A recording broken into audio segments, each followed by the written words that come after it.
protect the child in the wicked consort's womb.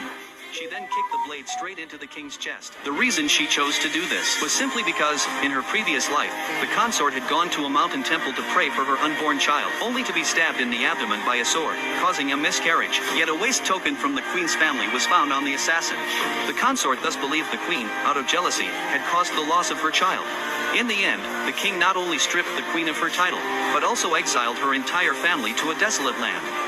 From that moment on, the consort visited the cold palace every day to torment her, seeking revenge for her unborn child. She even forced the queen to drink poisoned wine.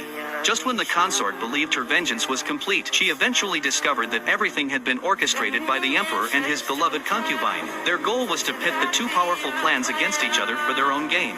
And the queen had never killed the unborn child. It was the emperor's cherished favorite who, out of jealousy, suggested he caused the miscarriage, then framed the queen, killing two birds with one stone.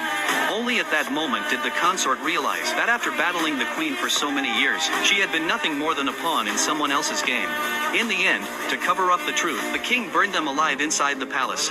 Both women died with deep hatred in their hearts, but the queen was reborn on the very day the consort lost her child.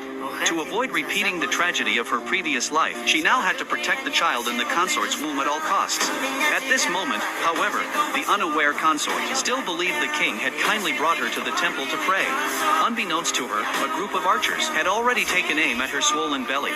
Just then, the queen arrived to stop her. The consort assumed the queen came out of jealousy for her carrying the royal heir and thought she intended to interfere. Seeing the queen ruin his plan, the king immediately ordered his men to drag her back to the palace. Just then, the chief eunuch announced that the auspicious hour had arrived. Hearing the signal, the assassins released their arrows.